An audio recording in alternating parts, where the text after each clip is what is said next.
Bien, bueno, vamos a iniciar esta segunda clase, esta segunda presentación.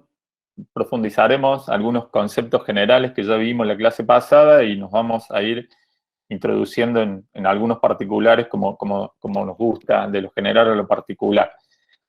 Vamos a ver casos de relación entre equipos y caja contenedora, es decir, de qué manera el contenido puede transformarse en envolvente o a la inversa, cómo el contenedor puede ofrecerse como soporte para algunas actividades, ¿no?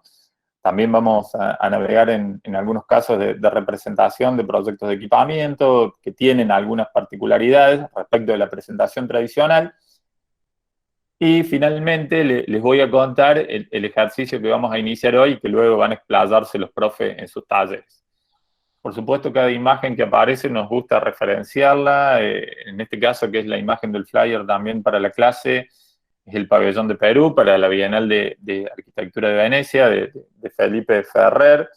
Entramos en contacto con Felipe Ferrer, muy gentilmente se ofreció también a mandar toda la info, así que seguramente aparecerá esto en el futuro en alguno de los talleres como soporte para que ustedes tengan referencias para poder trabajar y avanzar. La clase teórica la vamos a dividir en dos partes, de unos 15 o 20 minutos al inicio. Vamos a hacer un pequeño break de 5 o 10 minutitos, como para poder relajar, hacerse un café, y luego vamos a hacer esta parte.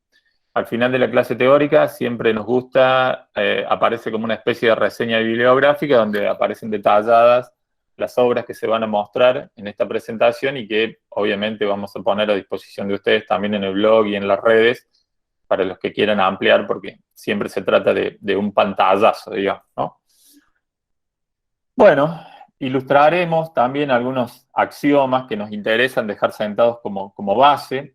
Y lo primero es intentar una definición de equipamiento, aun cuando sabemos que por ahí las definiciones pertenecen a un paradigma anterior, ¿no? Las definiciones de todo, absolutamente todo, va cambiando permanentemente y nunca pueden ser definitivas. Pero, en nuestro caso, podemos intentar esta definición diciendo que denominamos o llamamos equipamiento a aquellos objetos muebles o inmuebles que serán incorporados a una propuesta de proyecto, que puede ser desde la génesis misma del proyecto o puede ser que se agrega a posteriori y luego a partir de un reuso, refuncionalización o rehabilitación de un objeto arquitectónico, pero que le permitirán dar carácter, significado y función a ese objeto arquitectónico, ¿no? Pero que fundamentalmente, y como ya lo dijimos en la clase pasada, va a permitir la habilitación de ese objeto arquitectónico para una actividad determinada, ¿sí? Acuérdense lo que hablamos respecto del carácter de indeterminado que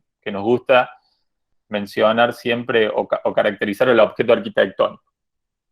Bueno, en la imagen vemos uno de los equipos, uno de los soportes, interfaces, esta de las que hablábamos, que diseñada por Álvaro Alto y Aino Alto, para el Sanatorio Paimio, bueno, un clásico de la arquitectura moderna, nórdica, europea, que seguramente si no lo vieron o estudiaron habrán sentido hablar de él. Y lo que vemos en la imagen de la derecha es un estudio, tanto formal, como ergonómico, de lo que sería el lavamanos en este caso, el Sanatorio Paimio, un sanatorio pensado para tuberculosis en una época en donde obviamente no había tanto desarrollo en las ciencias de la medicina, la biología, muchísimo temor al contagio. Entonces estos elementos debían estar presentes en las habitaciones particulares, y lo que vemos ahí, bueno, justamente es ese estudio, ese lavamanos.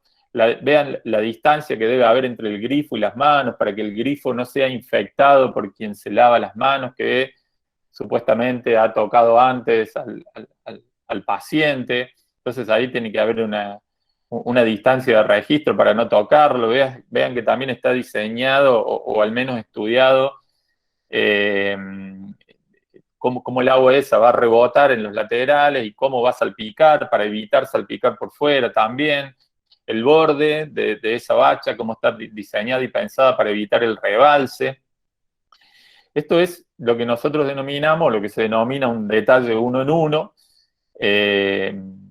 o que se reconoce también como escala natural, es decir, la medida natural de las cosas. Esas manos que aparecen ahí son las del propio arquitecto, ¿no? Y esta es una forma muy interesante de trabajo, una forma que supera la pantalla como único medio de proyecto y de verificación, ¿no? Esto de ensayar, maquetar, que es muy interesante, por supuesto, y trabajar con el cuerpo como medida de las cosas, ¿sí? Y bueno, obviamente que hoy tenemos a disposición infinidad de herramientas, páginas y soportes técnicos que nos dan las medidas de absolutamente todo, ¿no? Pero esto de poner el cuerpo pone en evidencia, si se quiere, aquello que comentábamos en la primera clase respecto de la tercera piel que diseñamos, ¿no? Bueno, ese lavamanos justamente pertenece a esa tercera piel del mundo del diseño, esa interfaz operativa entre el cuerpo y el medio, ¿no? En este caso, un medio absolutamente agresivo desde el punto de vista de la salud, ¿no?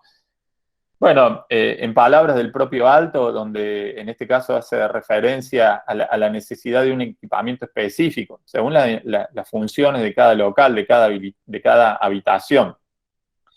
Habla Alto de que, por ejemplo, cuando en el común de los casos, cuando pensamos una habitación o un cuarto, siempre lo hacemos en función de la circulación, es decir, siempre la arquitectura generalmente siempre se presenta para un mundo, para un universo, para un mundo de pie, ¿no? Siempre de pie, circulando, pero en el caso de un hospital, el habitante de esa habitación, en definitiva, va a estar la mayor parte del tiempo acostado.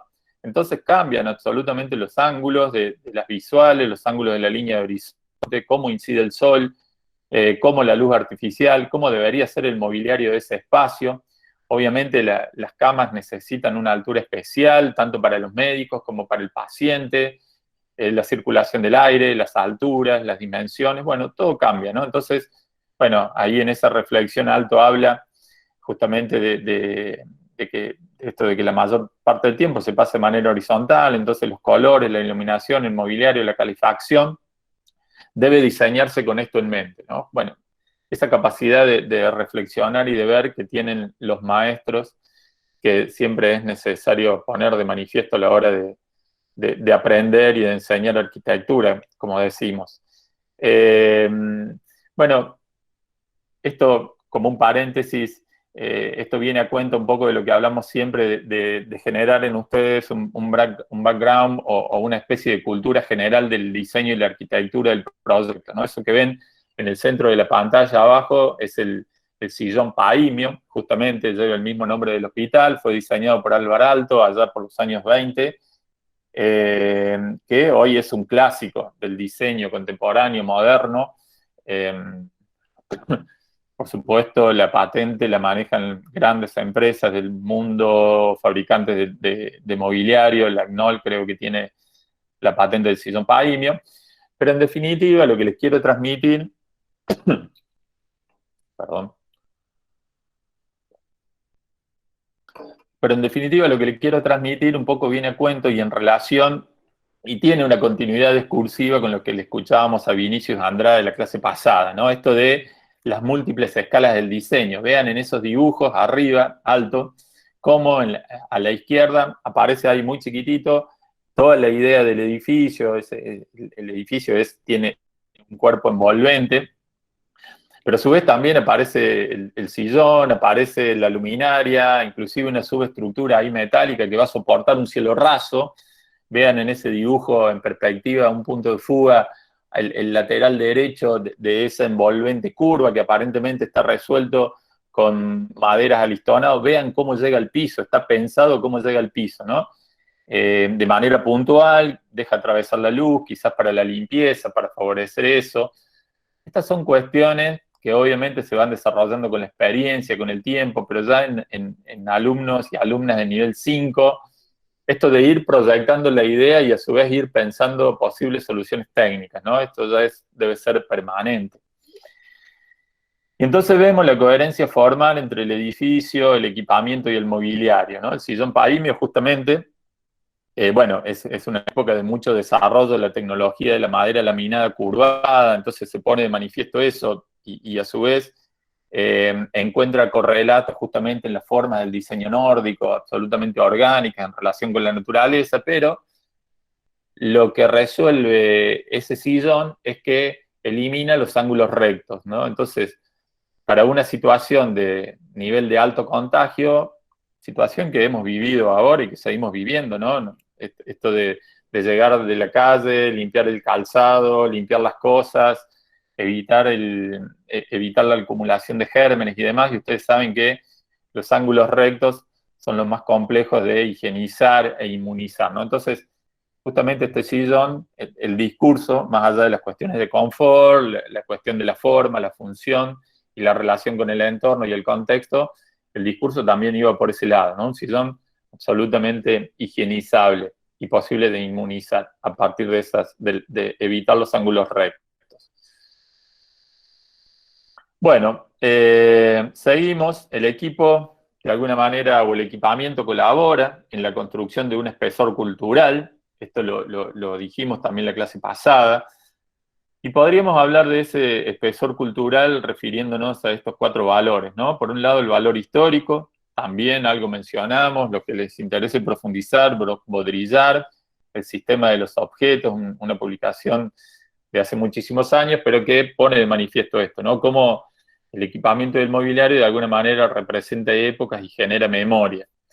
Por otro lado, el valor social de los objetos, es decir, estos dispositivos favorecen el intercambio y las actividades, ¿sí? Muchas veces, a partir de un objeto o de un equipamiento, nos acercamos a otra persona, si no las distancias cambian. Si ustedes van a ver, por ejemplo, a 2 personas sentadas en torno a una mesa de café, separadas por 60 o 50 centímetros, que es la distancia que tiene una mesa. 2 personas desconocidas. Quizás, si no existiera ese equipo o ese elemento, esas personas no estarían tan próximas o se manejarían de otra manera.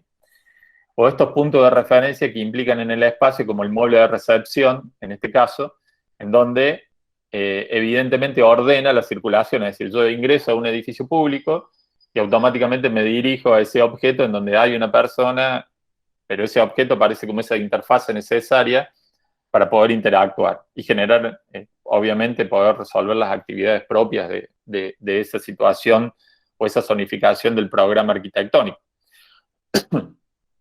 Valor simbólico. Los equipos significan y, como dije, representan acciones, funciones y en algunos casos hasta colaboran o generan identidad, ¿no? Esto también es algo que vamos a desarrollar. Y finalmente este valor ético-estético, porque justamente colabora con esa caja arquitectónica o la complementa para la construcción de una imagen determinada o para la generación de sentido. La generación de sentido en tanto y en cuanto esa caja arquitectónica adquiere sentido de, por ejemplo, exposición, exhibición, biblioteca, hospital o lo que sea, a partir justamente del valor ético y estético que aportan esos equipos. Acá viene a cuento todas las cuestiones de ergonomía, materiales, etc. Bueno, continuando con el mismo ejemplo, vemos aquí el Maxi, que es el Museo de Arte del siglo XXI, una obra de Zaha Hadid en Roma. Y en la imagen justamente leemos esa coherencia, ¿no? Formal, tecnológica, material, que si hacen el esfuerzo intelectual de remitirse a un par de pantallas más atrás, tienen la misma lógica que usó Álvar Aalto en su proyecto, en su propuesta, ¿verdad? Entonces, decía, se lee esa coherencia formal, tecnológica, material, que comunican un significado preciso, ¿no? Y otorgan de alguna manera una identidad a ese conjunto. Es decir, imágenes, en este caso interior y exterior, dialogan, definitivamente dialogan. Por supuesto, cada una de ellas pertenecen a una escala precisa, a una escala de resolución precisa, tiene que ver con la distancia de la cual la miramos, y la imagen de arriba se ocuparía de aquella cuarta, quinta o sexta piel de la que hablamos en la clase pasada, de la caja arquitectónica, ¿no? O el contexto, el barrio, la mancha urbana. Mientras que, bueno, por supuesto, la imagen de abajo, ese equipo de recepción, opera en esa tercera piel que hablábamos también en la clase pasada de interfase operativa.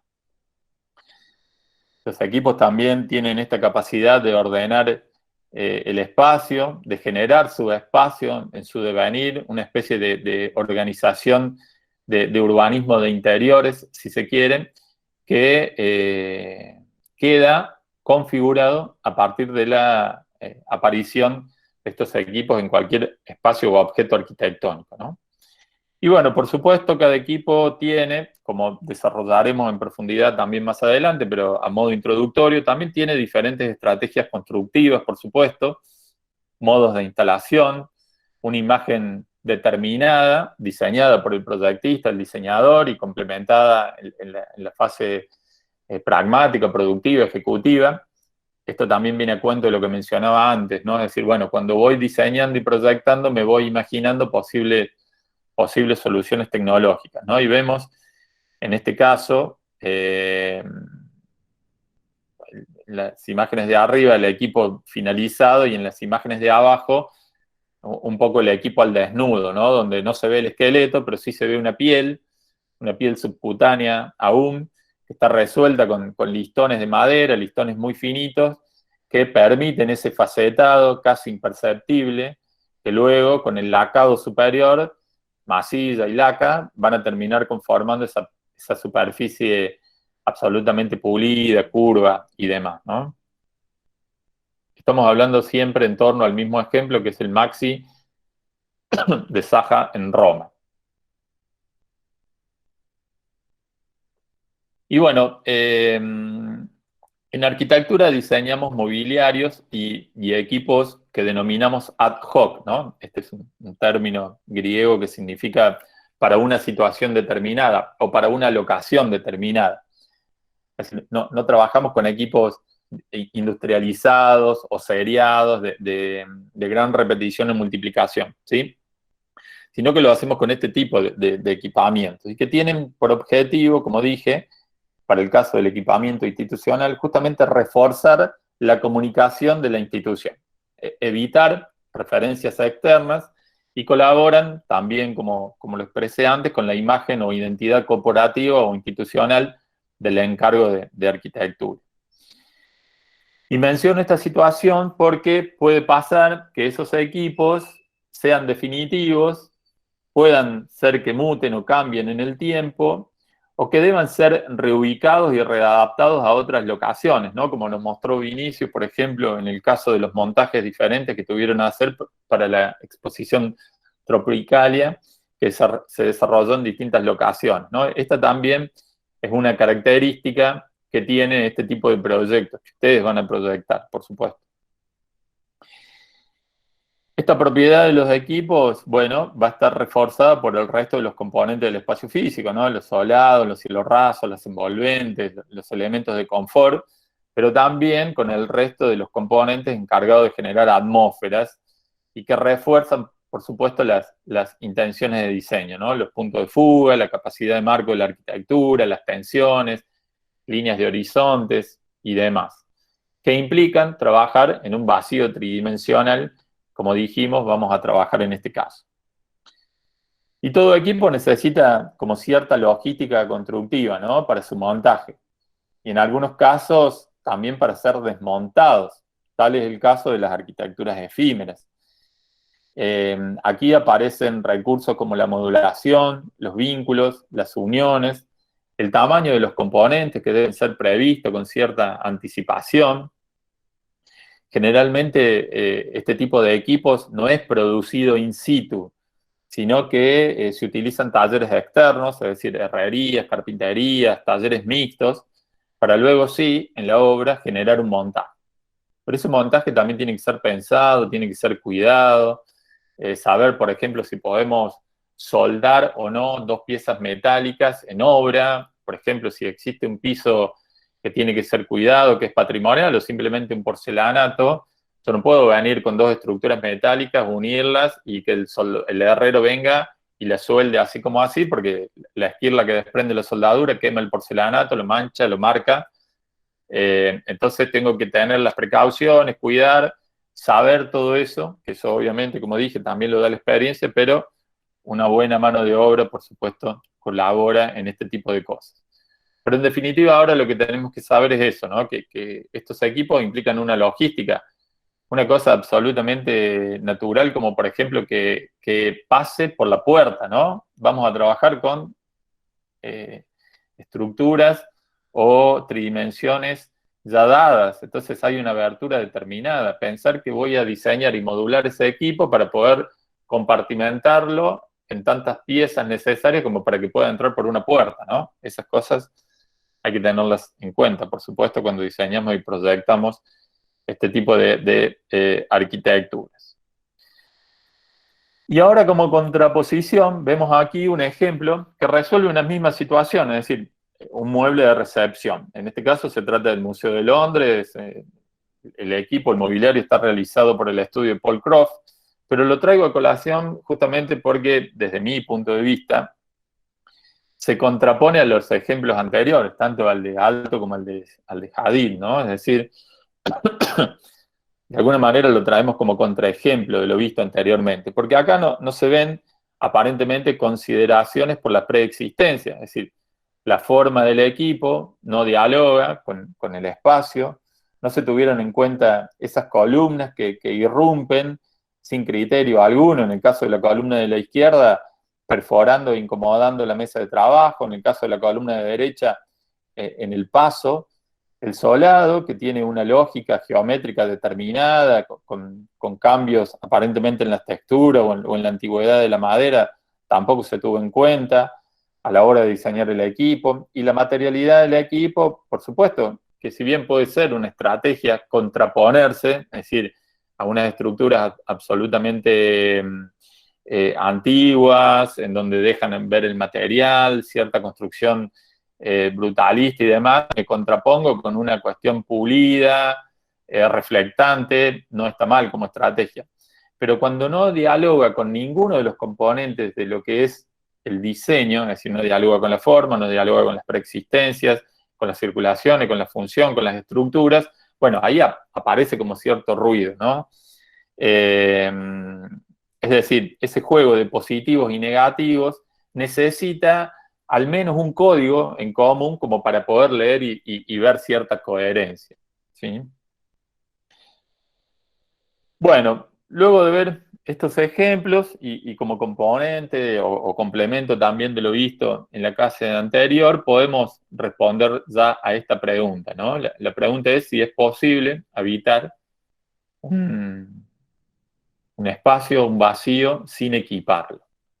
Seguramente se les ocurren ejemplos, espacios sin ningún tipo de mobiliario o elementos que le permitan un hábitat, digamos, cotidiano. No sé si se les ocurre a ustedes, pero eh, existen, ¿no? Por ejemplo, cuando alguien es encerrado o enclaustrado, lo primero que se le hace es despojarlo de sus objetos y luego en una celda, en una prisión, que es, digamos, si podemos reducirnos al mínimo hábitat o habitáculo mínimo, aparecen ciertos elementos, cierto componente necesario para ese hábitat. Por supuesto, también absolutamente agresivo, agreste y demás, pero aparecen una superficie horizontal para descansar, algún lavamanos y algún inodoro, por ejemplo, en una celda, ¿no? Pero digamos, no debemos naturalizar esta cuestión. Esta pregunta debe ser parte de alguien interesado en estudiar la ciencia del hábitat, como es el arquitecto. Les voy a mostrar un ejemplo, en este caso el Museo de Tejima, de Nashizawa, que justamente tiene esa capacidad de ser un objeto arquitectónico, un vacío tridimensional sin equipamiento alguno. Simplemente, y como paréntesis y a los fines ilustrativos, en la imagen de abajo observamos y observan el modo constructivo de esta obra, ¿no? En donde la propia loma de tierra es utilizada como encofrado para luego cuando fragüe, obviamente va a ser socavado, eliminada esa loma y se va a constituir esa especie de caverna pulida, blanca, que será el museo, ¿no? Digo esto como, digamos, siempre estamos hablando de arquitectura permanentemente, ¿no? Son absolutamente transversales los contenidos y los conocimientos y una cosa no quita la otra, una cosa viene a cuento de la otra. Pero en definitiva, a los fines del ejemplo, lo que nos interesa, bueno, ese es un vacío tridimensional absolutamente despojado de cualquier equipamiento, ¿no? Pero obviamente se trata de un vacío que está pensado para la contemplación y el silencio, y en la cual no podemos realizar otro tipo de actividades o ningún tipo de domesticidad, digamos, ¿no?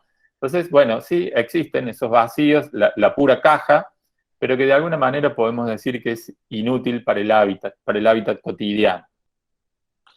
Eh, y podemos agregar, como dice ahí abajo, que si la función puede mutar, mudar o cambiar, el objeto arquitectónico de alguna manera viene a reforzar aquella definición que mencionamos en la clase anterior de que es indeterminado, ¿no?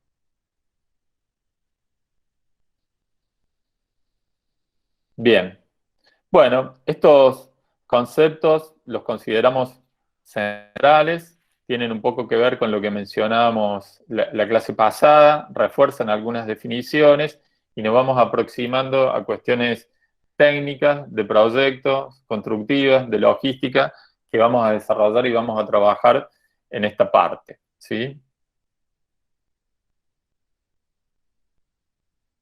Podemos concluir que si bien necesitamos equipar para habitar, sí habitamos a partir de un vacío tradicional. Y justamente lo que nos interesa en esta asignatura es el estudio de la relación entre ese vacío y los equipos, más los componentes del espacio, por supuesto, soldados, cielo raso, elementos de confort, etcétera, cómo se relacionan, cómo se interrelacionan entre sí, cómo operan las categorías de subjetividad entre el sujeto y el objeto, ¿no? De eso, básicamente, tratamos en esta asignatura.